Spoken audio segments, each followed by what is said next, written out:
Welcome to All Things Green. I'm Shelby, here with my co-host Anton to discuss a variety of topics from across the sustainability universe. Anton, how are you today? I'm pretty good. I brought in some kraut for you, Shelby. You roasted me last week. You were like, oh, I never got to try your kraut. Your pickles. Me. Well, here's your kraut, Shelby. I seasoned it with a little bit of salt and pepper for you. Okay. I gave it a nice rinse because it was pretty sour coming right out of that stone crock. You kept warning me about that, but I gotta tell you, I like sour and I like sauerkraut, so I'm excited to try it. Okay, tell me about how you made this, and then I'll tell you how I feel about it. I got Grandma's old cabbage shredder. And I cut the cabbages in half, and I just shred it on the cutting board. And then I put it in a stone crock, mix it with salt water, and just put a giant rock on it to keep it beneath the water, the brine. This is really good. Is it good? It's really good. Yes, here we go. Okay, hold on. I got to do another bite, and then you can have a bite. I think that's a real silver fork, too. Well, we're not into plastic forks here. Yeah, no. Silver only. Silver only, actually, yeah. If you don't have a silver fork, you should stop eating kraut. It's not allowed. Exactly. Yeah, so what do you think? Can we get some good chewing noises in the mic? Yeah, here's a warning for anyone who doesn't like chewing noises. It's about to happen. Trigger warning. Crunchy, yellow, sauerkraut. That's what it's all about. My grandma complimented me on this. If you guys want to follow me on TikTok, you can see all of my sauerkraut recipes. It's really, really good. It's definitely salty and peppery. Yeah, I put a lot, and that's not the fault of the crock. That's me going crazy like earlier today, like just. Oh, with your seasoning? Yeah. No, it's really good. I can't believe that you make this from home, and I'm gonna need you to get a jar for me. I don't know if I'm gonna be able to stop. I mean, I got like 20 pounds of kraut at home, so if you need some, I can hook you up. All right, let me taste. You're making me jealous. But Shelby, another thing that I brought in was actually some pickles. And I know you're not as much of a fan of pickles, but I'm not really a pickle person. I love cabbage. I learned to love it when I was living in South Korea because of kimchi. Before that, I really wasn't a kraut person. I even lived in Germany as a kid, and sauerkraut was everywhere, and I just didn't really eat it. But I learned to love kimchi, and so now I like kraut. But I got to tell you, I've never met a pickle that I liked. At least not like a pickle made of cucumber. I like pickled things, pickled carrots, pickled onions, eggs, absolutely, but a cucumber pickle. So tell me about the pickles that I'm about to receive. Oh, it's heavy. So this is our jar of pickles here, right? This was like very similar to the sauerkraut. This is like an actual lacto fermentation type of pickle. So there's no vinegar in here. I just took a salt brine, some garlic, some fresh dill, some onions, and I threw them in a crock, and I put a plate on top and a weight to keep the pickles underneath the water. So we're just going to, do you smell that? I don't want to. The fresh dill. I mean, I'm like so impressed by you, and I don't want you to take it personally. I just don't want to do this. Okay. Matt, how about you come and try a pickle then? Because Shelby's going to wimp out probably. Pickle man. Matt the pickle man. For anyone who can't see this, Matt's our cameraman. I'm going to try one with you. Okay. We can cheers the pickles. Cheers the pickles. Cheers, bucko.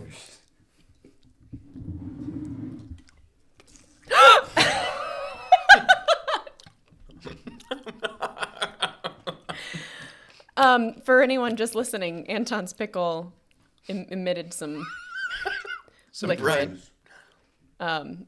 Yeah. How is it, guys? It's pretty good. Thank you. I was worried about the mold, but don't worry. The mold was scooped off the top of the crock. There's mold. Everything below the water was safe because that's what the 𝐭𝐴𝐿 does. It actually ferments it and protects it from any mold. So good to know. You liked it? I love it. You want to take some home with you? Sure. This is the first thing I've eaten today. Pickle. Nothing like pickle for breakfast. All right. I think we should wrap up the pickle segment. Yeah. Move on to Shelby's first segment. Yeah, while you clean up from our pickle extravaganza, first of all, Anton, thanks so much for bringing that in. It's my pleasure. I love cooking. I love pickles, and I love sauerkraut. I truly enjoyed the kraut, and even just smelling it, I'm really glad I didn't have to eat a pickle. So thanks also to Matt for stepping in for that. Yeah. I think we're ready to start talking about some other green things besides pickles. Today we're going to talk about global environmental issues, and so I wanted to start in India.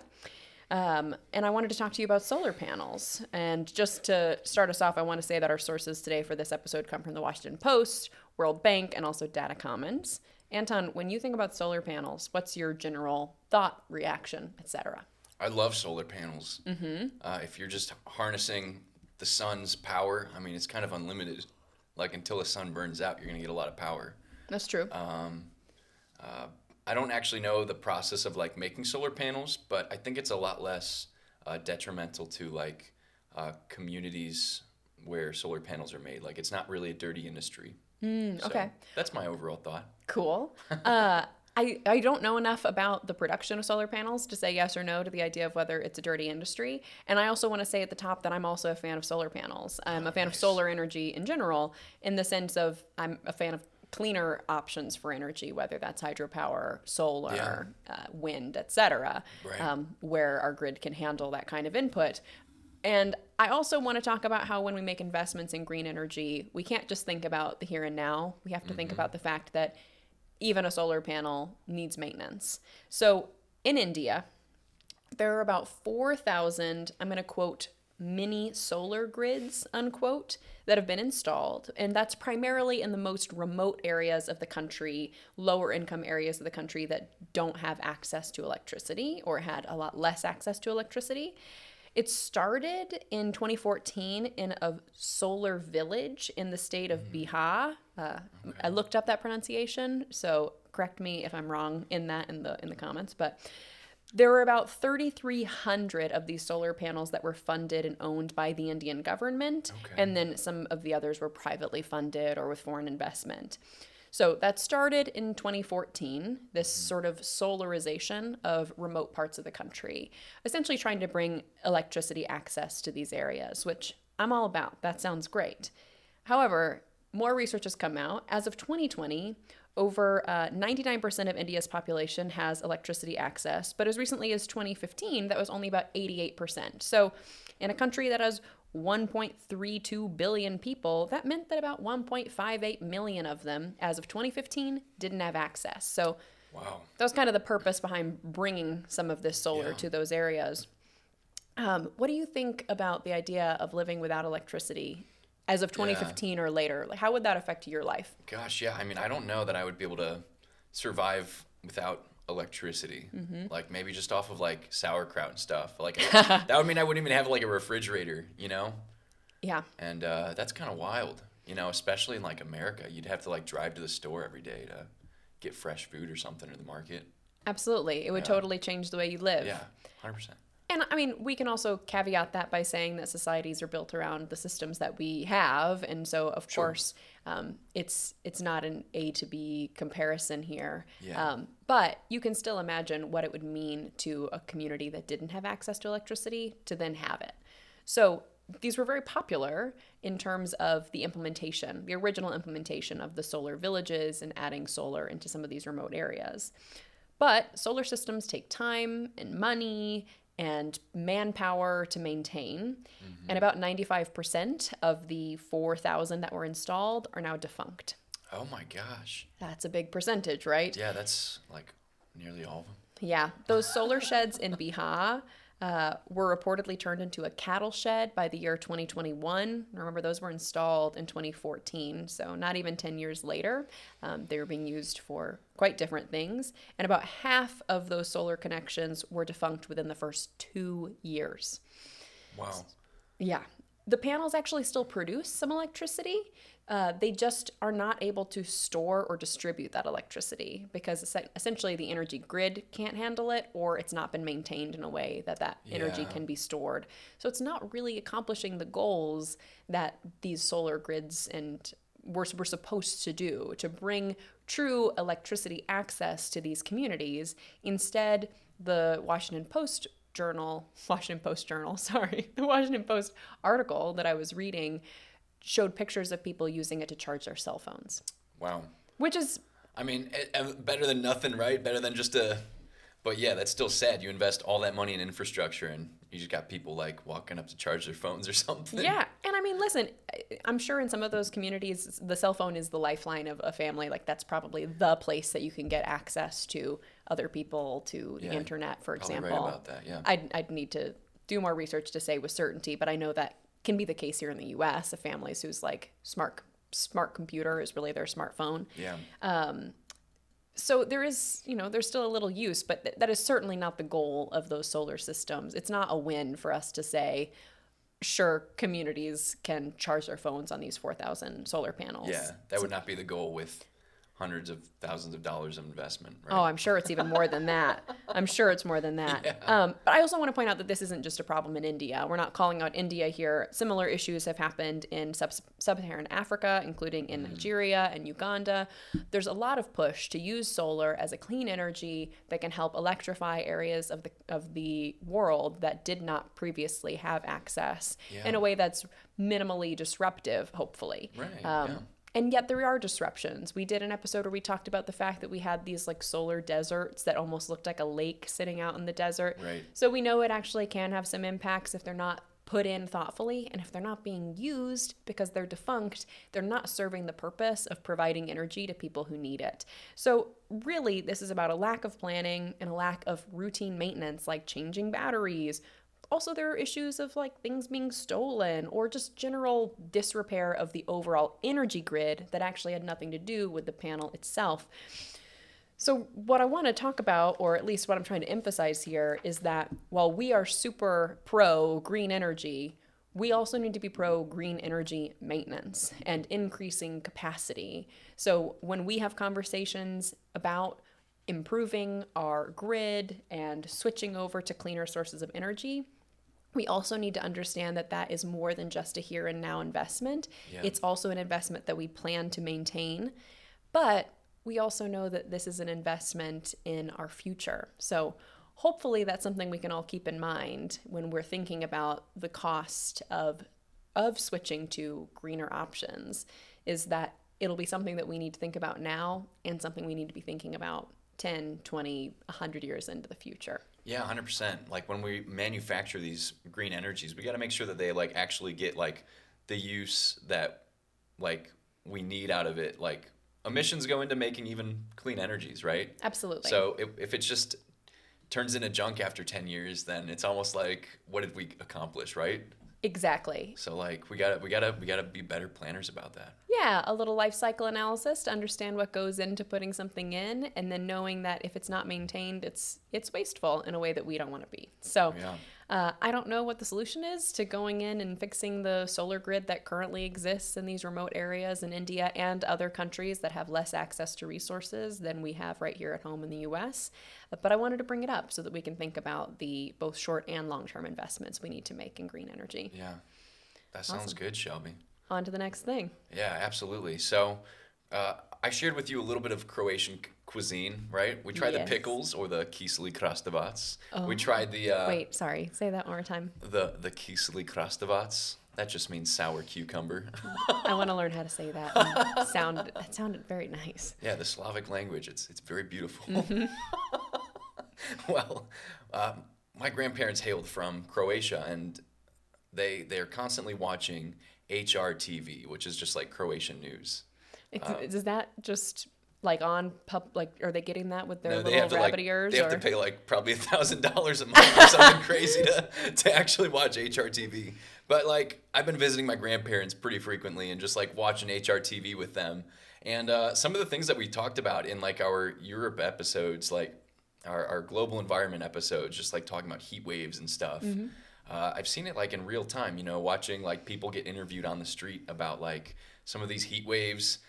People are going swimming a lot, but there's also like really bad storms in Croatia too that have like torn down trees, ripped roofs off of houses, like just like some of the worst storms that Croatia has seen in a long time. You've visited Croatia. Have you ever seen any of this up close and personal? I haven't seen the climate change aspect. This is, I think, something that's like really kind of new. Like these heat waves are like just getting really intense. I think even last year their potato crop was like way low, and something really special about Croatia is their 𝐭𝐴𝐻𝐿. Those really good potatoes. They're like so buttery and starchy, and with a nice 𝗵𝗃𝗲𝗆. You can't beat it. It's delicious. Okay. So Well, I guess we know what's going to happen next Friday. Yeah. I'm going to need you to bring in some potatoes.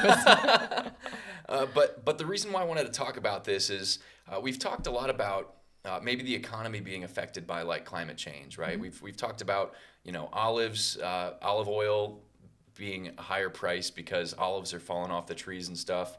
We talk a lot about imports and exports, but something that I've seen is just like my grandparents being heartbroken over like the climate change that they see in their motherland. And one particular case is the brandy that is created in Croatia.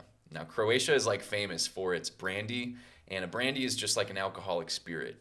It's made from plums, apricots. It could be pears, it could be figs, it could be quince. The list goes on and on. But Croatia is like, they're really good at producing like just all kinds of fruits, and they have so much in surplus that they often will just distill it down into rakia, or brandy. And so this is like a really big cultural cornerstone for Croatians.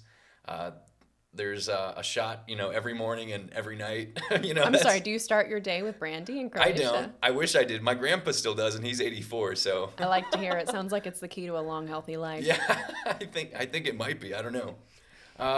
But I think as we talk about climate change, we're losing out on, some of these monetary, like tangible goods and services, but also it's kind of disappointing to see like a livelihood kind of erode away because of climate change as well. Yeah, whole cultural elements. Yeah. And so I don't know if we have anything like that here in the United States that we could maybe do an apples to apples comparison. Maybe more like oranges to oranges. Oh, yeah, oranges to oranges. We are oranges. That they're struggling. Citrus is struggling. So yeah, absolutely. I mean, until it gets hot enough in Ohio that we can just start growing oranges up here, maybe we're not that far off from that. But yeah, exactly. But even if it was like I don't know, the dairy industry in the Midwest, like if we were suddenly not able to like have our gallons of milk or something like that, that would be maybe some type of equivalent to what they're experiencing in Croatia. Yeah, and I gotta say I do love cheese. I know we've talked about the importance of plant-based diets and their effects on the environment.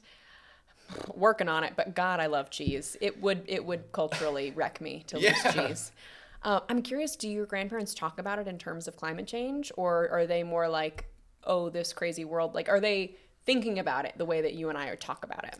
Yeah, I don't know if they see it as existential. Like, they're probably in their last few years of life, and so they're just like, oh man, like, what is this world coming to? Like, and I'm like, yeah, Grandma, that's climate change. It's not good. She's like, I don't know anymore. Like, I don't know. She kind of just waves it off like, I'm gonna be dead in a few years anyways. But like, bold statement. Yeah, bold statement, right? Yeah, pretty wild, those crows. But yeah, I think a lot of Croatians recognize like the problem of climate change, but as we know, it takes all of us. It takes U.S., it takes China, it takes every country to cut down on emissions to prevent the heating of the planet and climate change. So absolutely. Anyways, I just wanted to maybe soapbox for a little bit because I'm gonna really miss my 𝐭𝐻𝐿𝐿, that plum brandy. That's really good. Those plums are just falling off the trees. Visiting Croatia, I've seen some cool wildlife, including seals, sea otters, but I have never seen a walrus, Shelby.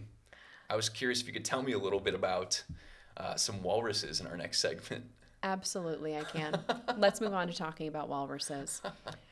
There are a couple sources for what I'm going to talk about today. One is a documentary short film called Haulouts, and one is an article from Inside Climate News. Also some of the marine wildlife conservation.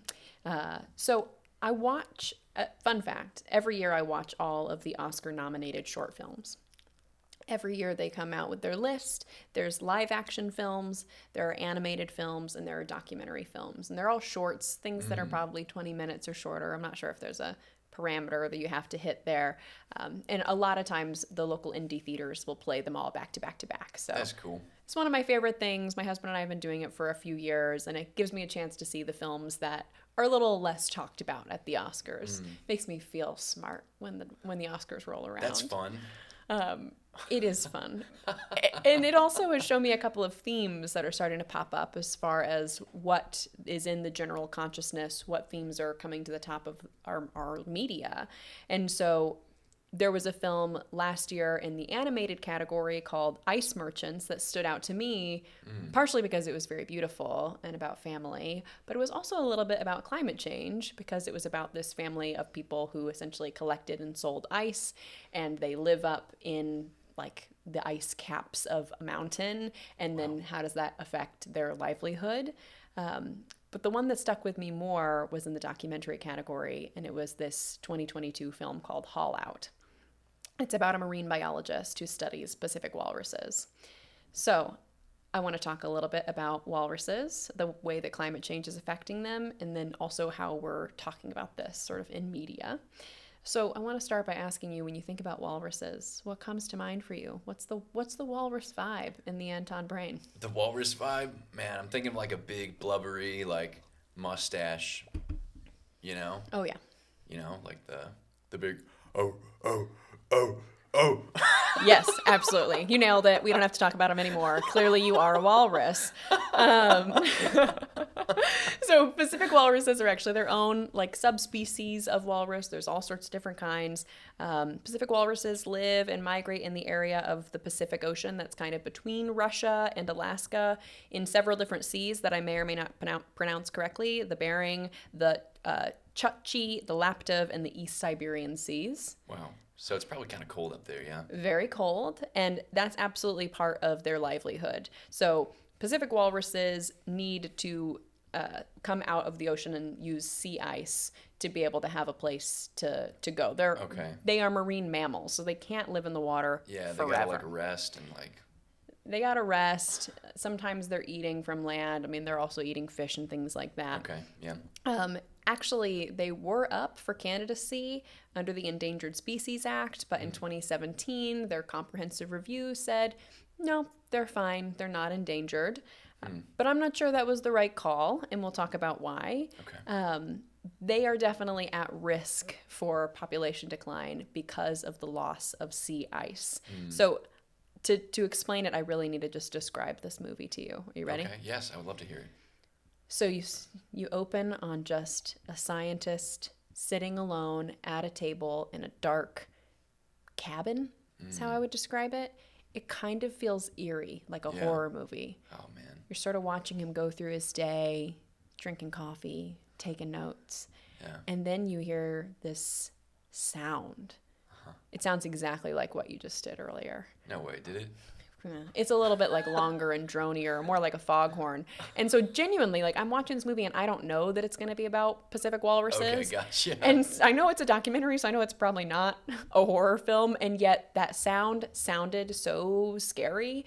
And then it sort of jump cuts so that you see this ginormous Pacific walrus essentially with its head inside of his little cabin, like coming through the window. Yeah, it is a wonderful film. We will link it. You can watch it for free on YouTube. It's like 22 minutes long, so you can get the full impact. And so you're following this marine biologist who opens up the doors, comes out the ceiling, and he's on this part of the coast where you can just see walruses for miles in every direction. Oh my gosh. And they're on top of each other. They are so squished in together that they're starting to push in to his cabin, and he's having to use like a broom to try to get the walruses out of his space. And when you look out, you can see that they are just on top of each other. Every piece of available land has been taken up. So I want you to imagine, when's the last time you went to like a concert or something kind of crowded like that? Yeah, I went to see Lord of the Rings score at Blossom recently. That was pretty crowded. Pretty crowded? Yeah. Was there any moment where you were among people and thought like there was a sense of panic or just this feeling of being enclosed? Yeah, or like, I don't know, like all these people are here. I'm going to get sick. You know what I mean? Yeah. Yes. Yeah. I want you to imagine that, but you're also 1,000 pounds and you don't have feet or legs, and like you can't communicate in the same way.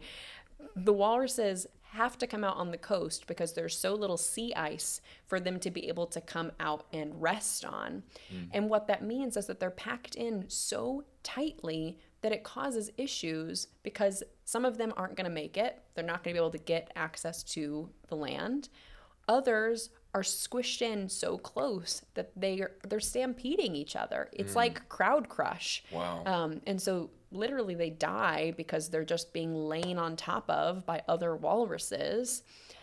Especially the young ones are much more likely, and so you're killing off like part of the next generation. Or even if they're not being squished, they get separated from their mothers, and so they can't nurse, and they don't have the guidance of the mother walrus to teach the young walrus how to live their life. And so it's just, the movie's like kind of devastating because you see all the walruses come up on land, and then you also see the outcome when they finally go back in the water of how many walrus carcasses are just laying along the beach. That's really sad. It's horrible. They also are then like at risk, even if they haven't died, of just being eaten by like polar bears, especially the little ones. And so really what I'm trying to say is that climate change is impacting not just our day-to-day life, but of course all the creatures that inhabit the earth. And this just broke my heart to see, but this also wasn't an American-made film. This was an international film. And I was heartened through the sadness of watching this to see that it was part of consciousness across the globe, that shows like this and the ice merchants, as I mentioned earlier, were being played at the Oscars as examples of the top films of the year.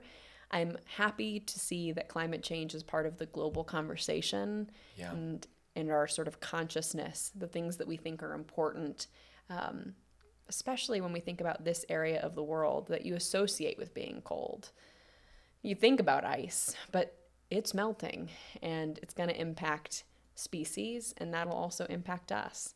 So I had to share that with you. Sorry it was a little sad, but it's all right. I want you and any of our listeners to watch it because I think it's really well done and moving, and just a reminder of the things that we'll lose if we don't take control of the situation. Yeah, absolutely. I love wildlife. I'm a lover of animals, so breaks my heart to hear that, but we just gotta keep fighting for what's true. Yeah, I think so too. Well, we'll let everyone know where they can watch that film, but do you want to let everyone know how they can keep up to date with us? Absolutely. If you'd like to stay connected to us, be sure to follow us on Instagram and TikTok at One Planet Media. That's ONE1. And if you'd like to rewatch full episodes, check out our YouTube channel, All Things Green Show. You can find all of our sources from today's episode in our show notes. We'll be back at the same time next week to bring you more news. Thank you for being a part of the global sustainability movement.